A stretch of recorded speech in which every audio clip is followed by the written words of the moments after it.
Hey everybody, today I am working on my 87 model Daisy 880, and the reason I have this gun tore down is because for the last year it's been shooting about 40 feet per second slower than my 1983 model, which I thought was very unusual. So I knew something was going on with this gun, and because it was all dialed in, it's shooting great, very tight groups and whatnot, I just left it alone and hunted with it last year.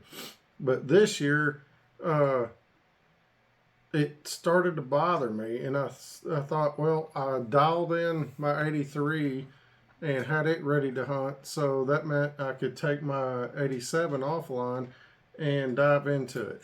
So I rebuilt another 89 model for a friend of mine, and I refinished the barrel by sandblasting it and using a 4.5 inch grinder with a wool buffing wheel and buffing compound, and I buffed the barrel out after sandblasting it, and then I used some Casey Birchwood cold blowing compound and blued the barrel. I was so happy with the results and liked it so much. I really wanted to do it to my 85 or 87 model. So I didn't want to take my 87 model down at the time. So I thought, well, I'll go ahead and prep some other components and swap them out for the time being. For posterity's sake, I love to keep some of these rare original guns original, meaning I've got a 1976 model that is completely factory minus updated seals and what have you. And my 83 model is 100% factory. It's completely unmodified other than, of course, new seals. And this 87 was 100% factory, but because I really like to hunt with it for nostalgia's sake, I have to modify it. I'm sorry, I have to do it because when it comes to hunting, I have particular things that I demand out of a gun, if you will.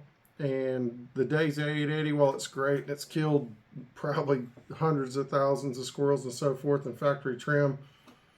I just expect a little bit more. So my 83, it's what I call a porch gun because I'll never ever modify it. I only use it for close range, right outside the door of the house. I don't take it out in the woods and so forth. So if a bushy tail starts raiding the bird feeder, the 83 is probably going to put him down. And that's what this 87 did, but I really wanted to start taking it out with me, so I wanted the accuracy to be at least a good 30, 35 yard gun, given its power and what have you. So that started me down the path of modifying my 87. With that being said, I also have reservations about doing that, so I will be on the hunt for another mid-80s vintage gun to keep factory, the setback for posterity's sake. But this old boy is going to get it's going to get the PBL treatment. So what I did was I had a 922 that just could not be saved. I tried everything. It was just beyond saving. So I scavenged the parts. The barrel went into my 1977 converted to 22.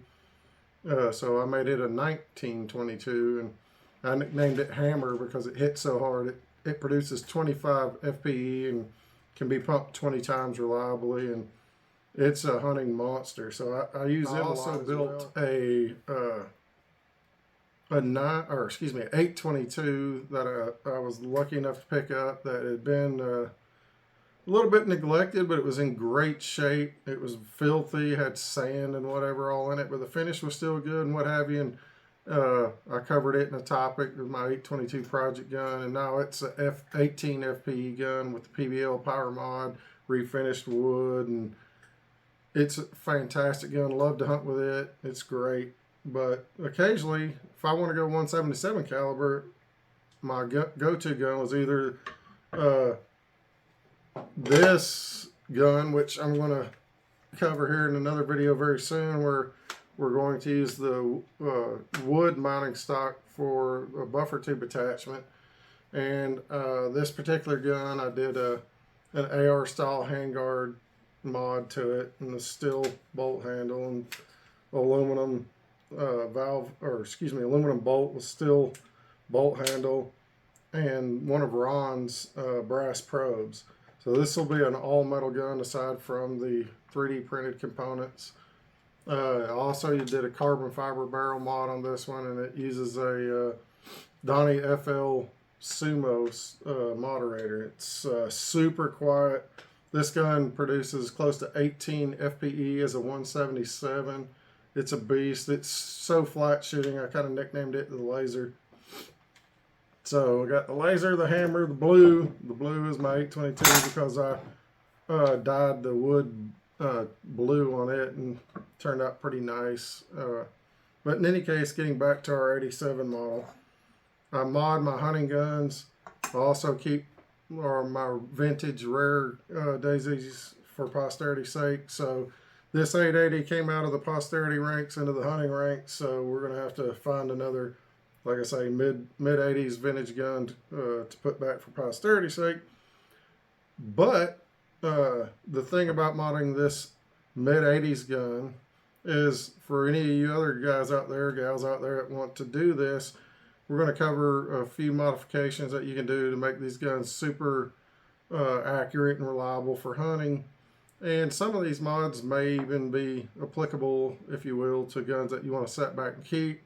One of those mods being we replace the elastomer spring, which is kind of a Achilles heel, if you will, for the older guns, with an actual steel spring out of a 1977. So if you're wondering how to do this, you can go back and look at the PBL Power Mod video, and it shows disassembly of the piston assembly and reassembly of swapping 880 piston heads with 1977 piston heads and so forth.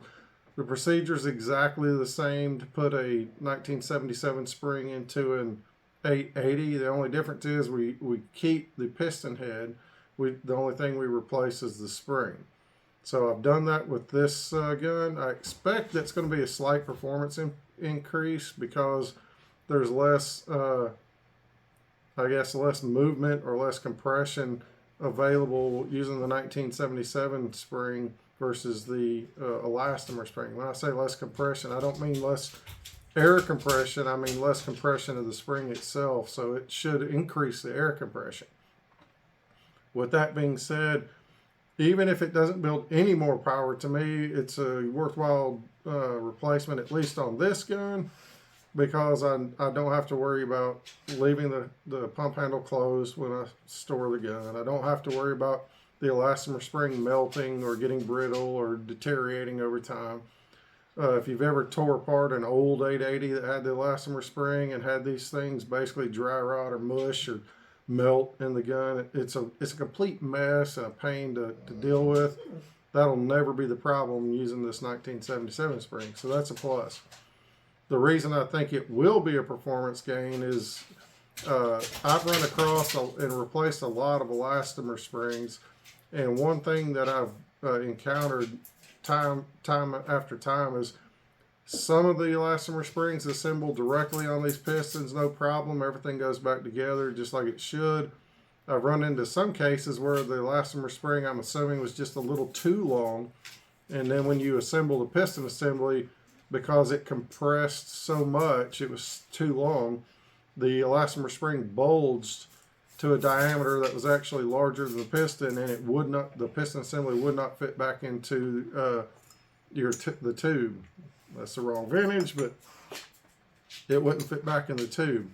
So what would have to happen is you have to disassemble the piston assembly, take the elastomer spring out, take a razor, cut it a little bit shorter, reassemble, and try again. And that trial and error was tedious. It wasn't something that I look forward to ever. And the reason for it is you had to cut off such a small amount, because if you cut off too much, you're going to reduce the compression height of your piston, or at least you're going to reduce the amount of resistance that the piston has to compress. So you're going to end up with less performance. With this particular mod, the compressed height of the spring in a 1977 is 11 millimeters. The compressed height of this spring on an 880 piston assembly is 9.5. So we're 1.5 millimeters more compressed than on the 1977, which means the spring is pushing even harder on an 880 piston head as it would be on a 1977. Therefore, it's going to probably compress less than on a 1977, and I would expect certainly less than the elastomer spring. So with that being said, we should see some kind of performance increase. If nothing less, we definitely should not see a decrease in performance when using a 1977 spring on an 880. Well, that was a mouthful. It took a minute, but that's the reason for that mod. Another issue I found when I disassembled this 87 model is that during disassembly, the barrel came apart from the valve body. So I might have been losing some performance due to the barrel seal to the valve body. So if you look here, you can see that I reinserted the barrel and applied some JB weld at the interface of the barrel and the valve body. You know, using a compound like JB weld to seal is, you know, not necessarily the cleanest or most optimal solution that I would prefer to have, but in this case it's about the only solution. And the reason I was hesitant about doing this back in the day when I first started was because I thought, well, if I ever have to do a barrel swap or replacement or work on this to remove the barrel, this is going to be a mess. Well, as it happens, I've had to do that, and it really wasn't that big of a deal to clear the JB weld from the barrel and the valve body. Once this JB weld sets up and gets hard, it's pretty easy to remove. You carefully take like a sharp screwdriver and just tap it, it'll break right off. It's not that big a deal to replace, but it does do a good job of sealing the barrel to the valve body. So while we've got this gun completely disassembled, another mod that I'm going to do to this gun is I ordered a trigger assembly kit from Ron. You can reach Ron at the Gateway to Airguns forum on the Daisy Gate. His username is Rono6. And if you PM Rono and let him know that you're interested in purchasing one of his Daisy trigger kits, he'll be happy to help you out. He's a great fella. And his kits come with a new sear with a brass button as a spring retainer. So the reason for that is his kit moves the hammer spring from the rear position where it rides on the trigger to the hammer spring now rides on the sear itself or hammer itself in the valve body. That reduces the trigger pull significantly, and this kit also includes a new hammer or sear pin, a new hammer spring with a wedge piece that fits against the valve body, an actual trigger reset spring. It's a very light spring, and then your trigger pin. So what I'm going to do in this video is also cover the installation of Ron's trigger mod. It's a fantastic trigger mod. I recommend anybody with a Daisy 880 use this because it's going to make that trigger pull much lighter and much easier. There's lots and lots and lots of trigger mod threads, pages on the internet that cover different ways to modify the Daisy 880 style triggers to be lighter or easier or shorter pull. But one thing I want to caution people about is any modification that has or recommends filing the sear surfaces either on the trigger or the hammer or sear, I would recommend not doing that.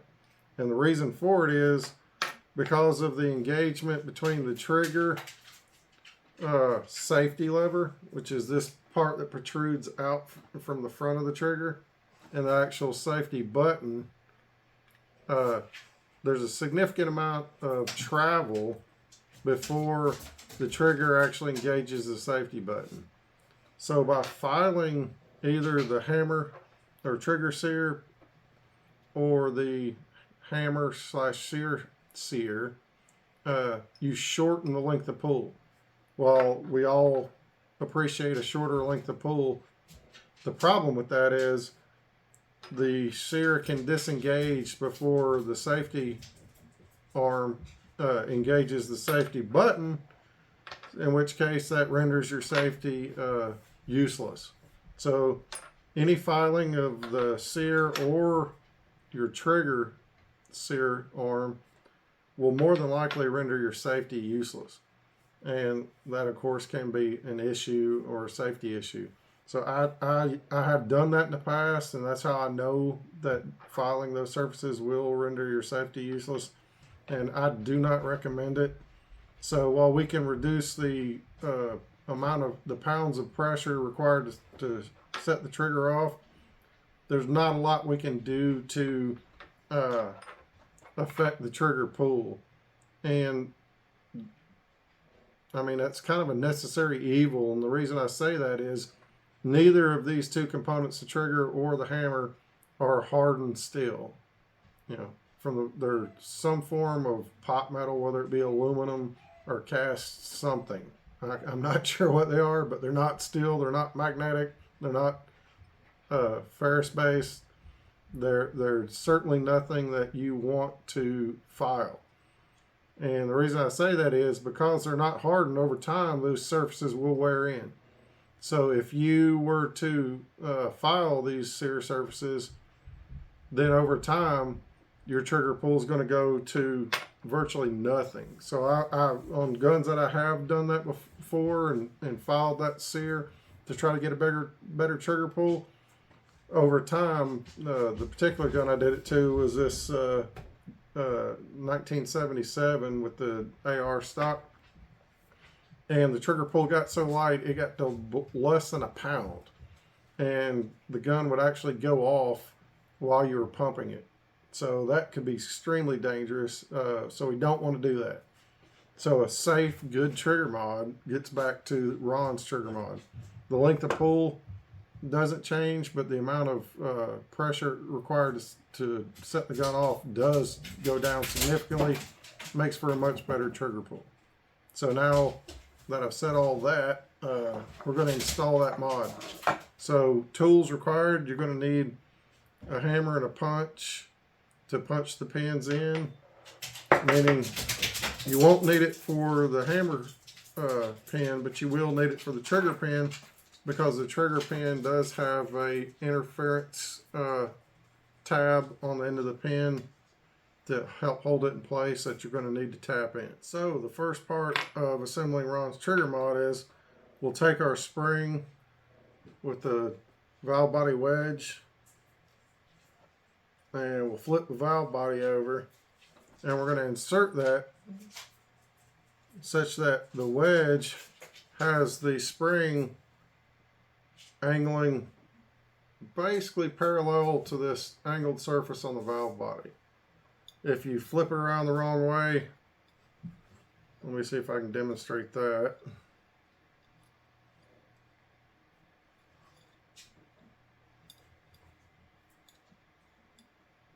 Then what you'll have is the spring no longer parallel to the valve body, and it'll be exposed, sticking up toward more closer to the poppet. That's not correct. So let's flip it around so that it's now parallel with the valve body surface. You may not even be able to see it there. It should be parallel with this face of the valve body. And once I do that, I can take my sear, take that button on the sear, and place it inside the ID of the spring. And once I do that, I'm going to take my thumb and compress the spring and slide the valve body forward to where the fork of the valve body goes under the poppet retainer. This can be a little bit tricky, guys, so if it takes a couple tries, you're not the only one. So then, using my thumb, I kind of hold that in place. I'll take my hammer spring, or excuse me, hammer pin, put it in the top hole of the valve body, and manipulate that sear until it all lines up and that pin can slide through the sear. This is the hardest part of this mod. Once you get this done, it's kind of downhill from there. So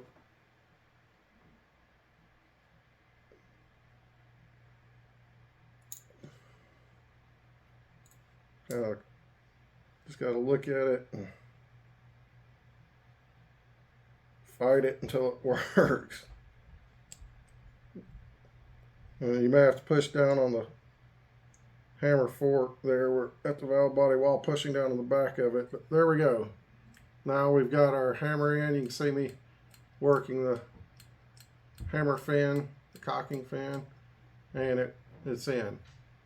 So that's the hardest part of assembling Ron's trigger mod, because now the actual hammer spring, or trigger spring, excuse me, it's a light spring, so there's not a lot of resistance. Now I'm not reinserting the flat spring in this gun. If you wanted to reuse the flat spring, you would have inserted it prior to installing the sear or hammer. And it just slides in from the bottom of the valve body right above the hammer or sear. So the next thing we do is put our trigger return spring on the seat and then place it on the seat of the hammer or sear. Push the hammer in, line up the holes, and then insert our trigger pin. And it is directionally important. There'll be a tab or knurling on one end. You want to start with a smooth end. Come in the valve body, line everything up. And while it's not as hard as the hammer or sear, it is still a little bit tricky sometimes to get everything lined up. Now once you get it started, you're going to notice it's going to stop prior to fully inserting, and that's because the tabs are knurling on the trigger spring, or excuse me, trigger pin. So then we're going to take our hand, line those holes up, and tap that dude in.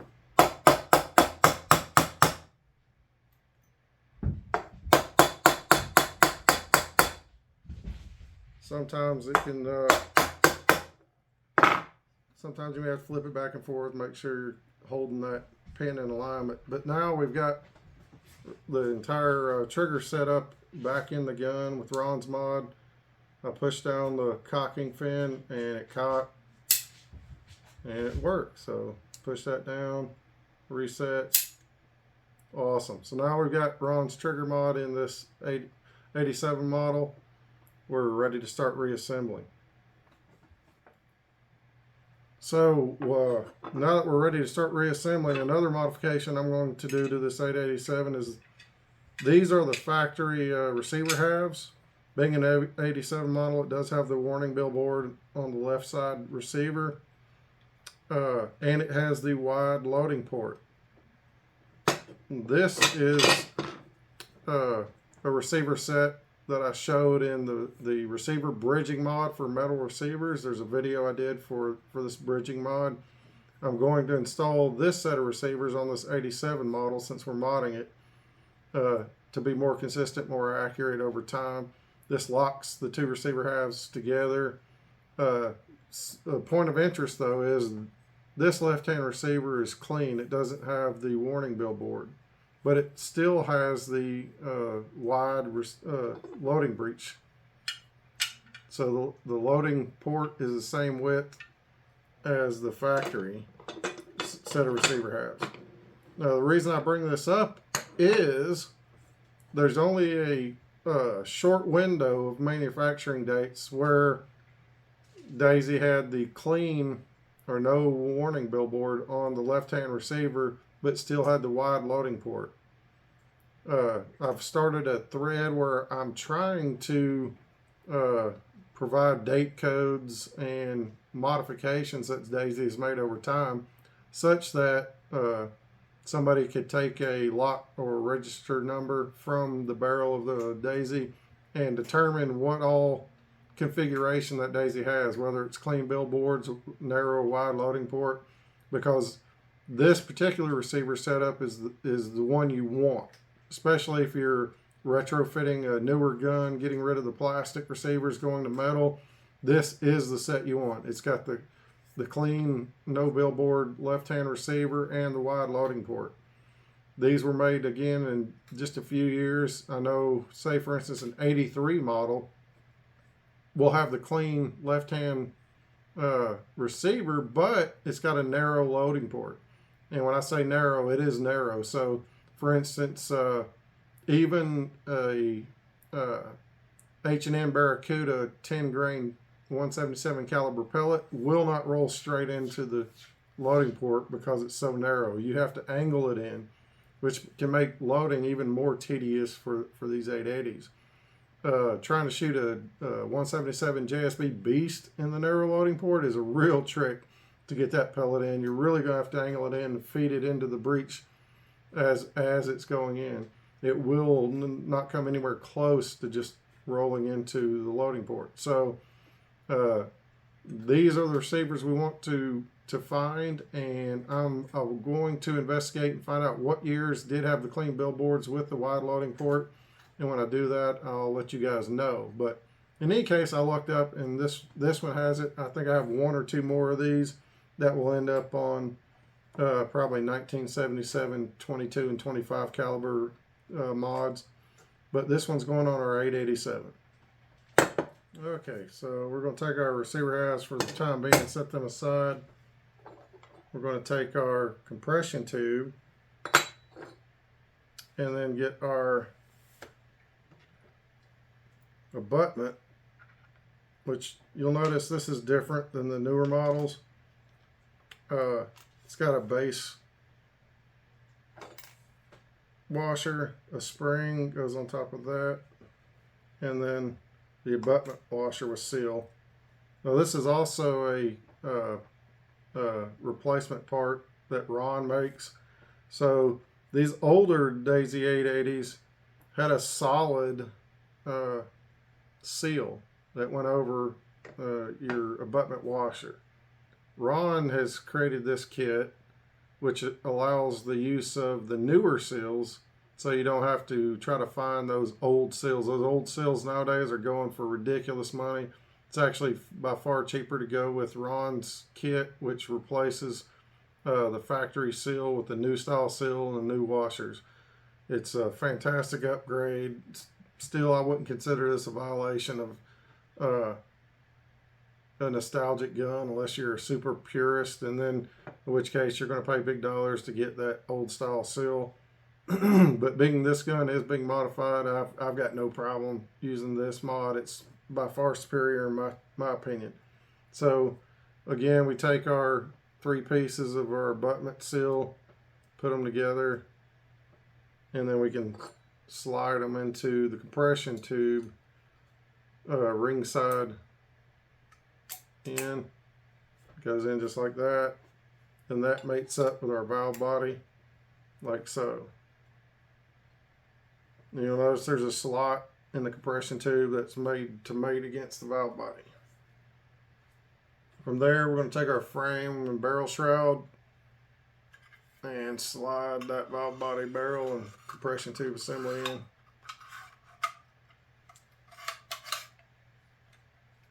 Just like that. At this point, we can take our retaining pin and see if it'll start. Sometimes that compression tube will slide forward. We have to try to pull it down. If you still have problems getting that retaining pin in, then you can wait until you install your piston. So we're going to do that. Here's our pump arm. Take the closed side facing the pump arm. Take the pivot pin for the pump arm and slide it in.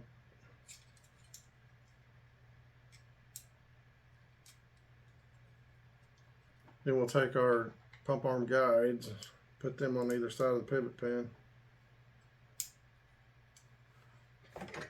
And we can slide that pump head in, line the guides up in the frame.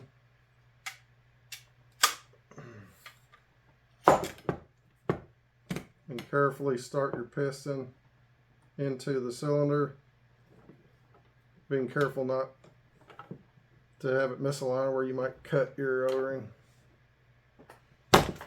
There we go. Now I can put pivot pin into the piston arm and frame.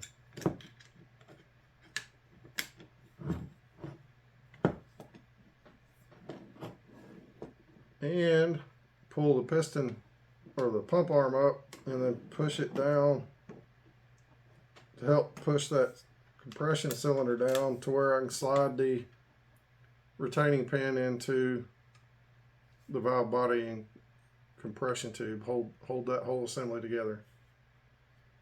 So now it's we're almost done. We'll just slap our receivers and buttstock and whatnot in and we're good to go. This being an older gun, I use some electrical tape around the buttstock to make it a tighter, wiggle-free interface between the receiver and the gun. So this just, in any case, slides in. Since I'm changing receivers, I'm going to assemble it without taping it and see how much slop there is with this new receiver.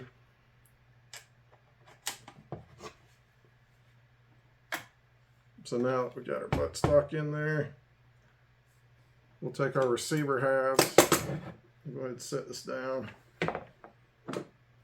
Pull them apart. I'm going to set the trigger guard and safety mechanism in the receiver. That just has tabs. You'll just line up the tabs and it kind of snaps in like so. Then the next thing to do is take your bolt assembly. We're going to slide the bolt lever in first. Then line the tab or the peg and the hole up in the bolt arm and bolt assembly. There we got the bolt assembled in the receiver. We're going to slide it back.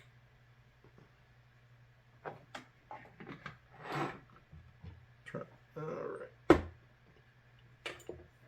And then we got to cock it so that the bolt will slide onto the valve body. Trying to do this and hold it up for the video is a little bit awkward. Alright, so now we got that half of the receiver in. We can push the bolt forward in the battery. We can lay the gun down. Slide the other receiver half on.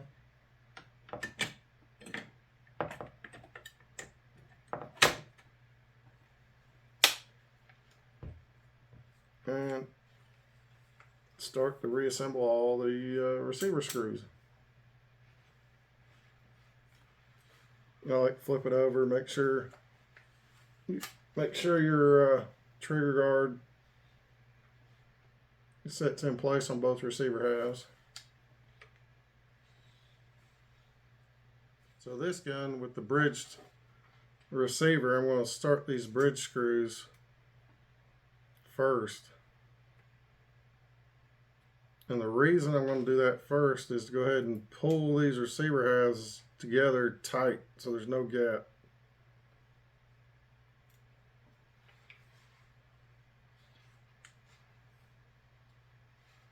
And the reason I want to do that is I want these receiver halves clamped and tight before I assemble my rear receiver screws or my two side receiver screws that bolt to or screw to the frame. That way I've got the tightest possible connection between the receiver, the frame, and the frame. If I were to assemble, say for instance, these other screws first, then they might not be as tight with the frame in the receiver halves as if I'll go ahead and do the two bridging screws that bring everything together very tight to begin with. So now you can see I've tightened this rear bridging screw. I don't have any of the factory screws in yet. I've got no gap whatsoever between my receiver halves. The stock's already extremely tight. I'm not going to need any of that electrical tape mod that I had on there before. Even without any of the other screws in there, that buttstock is super tight. That's great. So now I'm going to install the front bridging screw.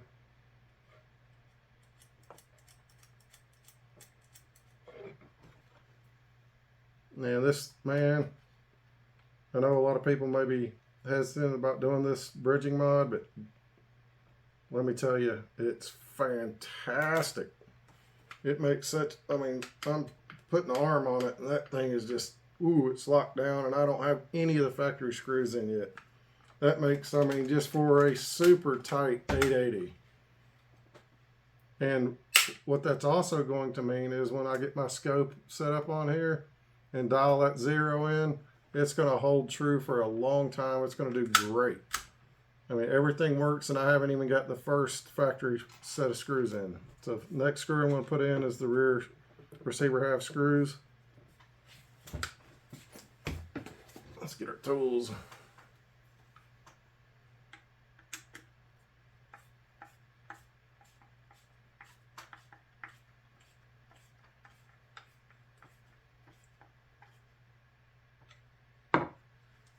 Oh man, golly, that's probably the tightest 80s vintage 880 I've come across in a long time. As a matter of fact, I would say it wasn't this tight the day it rolled out of Arkansas. Okay, now that we've got our bridging screws tight and our right hand receiver screws in, we'll flip it over, put our last two left hand side receiver screws in. While I'm doing this, one thing I failed to mention is, in addition to making sure you get your trigger guard safety mechanism in, if you're going to reuse your pump arm retaining spring, make sure you put that in there before you get both receiver halves together, because it stinks to get your receiver assembled and then realize, well, I forgot to put this spring in. I have to take at least your left-hand receiver back off to install that spring. I know from experience. You feel so accomplished once you get the receivers together, and then just to realize you got to take the left-hand receiver back off to install that spring stinks. Okay, so now we got both receiver halves in. Got the stock on. Again, this thing is, it's vault tight. So we've got our modified piston with a 1977 spring in there. The only thing left is our forearms. Now, earlier I was mentioning I love the blued barrels, so I blued a barrel. I didn't want to take this gun down at the time, so I took a parted out 922 barrel and blued it so that I could have this gun back up and running as fast as possible. And I thought, well, I'll just go back and blue the actual 880 barrel that came on it while it's still in service, and then swap it out again. So I did that, and come to find out the forearms for the 1922 and 880 were not interchangeable for these years, because the 880 used a tab on the barrel. So the barrel actually has a slot in the barrel shroud, has a slot in it that the 880 forearms snap into, whereas the 922 did not. So this barrel shroud did not have those slots for the forearms, so I had to go back and use the 922 forearms on this gun until such time as I can blue the 880 barrel and put those back. Long term, I want to put wood foregripes and stock on this gun, and I've got a few plans for that. I'm going to call Boyd Stocks, and I'm going to try to see if they will make buttstocks and forearms for these 880s and 1977s. They do offer buttstocks and forearms for many different guns, many different shotguns. So I'm going to see how interested they would be into offering these for the 880 and the 1977. I've got a 822 that I can send them wood on if they need something to go off of, and I want to talk to them about offering a wood version of this Monte Carlo stock like comes on the 880s. If all goes well, they'll pick it up and run with it. With that being said, based off the cost of their shotgun stocks and forearms, you're probably looking at about $150 for a wood set from Boyd's. It's laminated. It'd be beautiful wood for these guns, but it will probably cost about $150 a set for buttstocks and forearms if Boyd is interested in doing it. If not, then I'm going to create some router templates and jigs for manufacturing these pieces at home. But in any case, that's our mod. I've got a new version of the LDC adapter I'm going to install on this gun. This was the previous version. The difference is I added more material around the threads because I have been rough on these and broke two where these the last set screws toward the end of the barrel. It breaks around those set screw holes.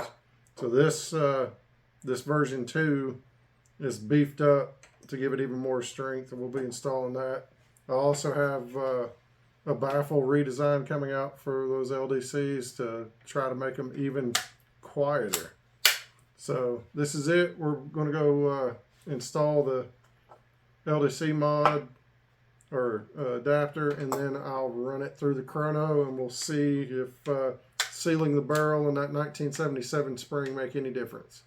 We'll see y'all at the chrono. Now that we've got our 88, I call this gun my 887 because it's an 87 model, but now that we've got our vintage 880 back together again, she is so tight with those bridging mods. But in any case, we got our LDC adapter on. It's basically ready to put the optics back on and sight in. But one thing I wanted to do now that we've got Ron's trigger mod on here is do a little pull test, see what kind of trigger pull we've got. So that was just under 2 pounds. So that's pretty sweet. Try it again, reset our gauge.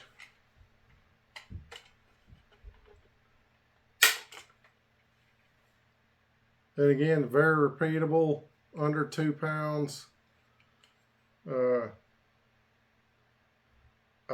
I would say 1 3/4 pound pull. That's very sweet. Go ahead and do it one last time. And again, that one was 1.5 pounds. I actually placed the hook lower on the trigger this time. The first two I put it about mid trigger. We'll repeat one with it lower on the trigger again. So depending on your finger placement, how much leverage you get on the trigger. Yep, and again, that was repeatable at 1.5 pounds by placing the hook on the trigger scale low. So if you hold your finger lower on the trigger, it's going to feel lighter than if you hold your finger higher on the trigger. So for me, I'll let my finger hang off the bottom of the trigger on my pull. So yeah, that's super sweet.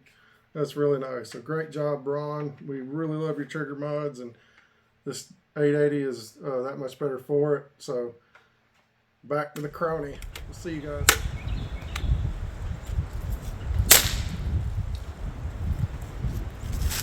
All right, guys. So just got done running the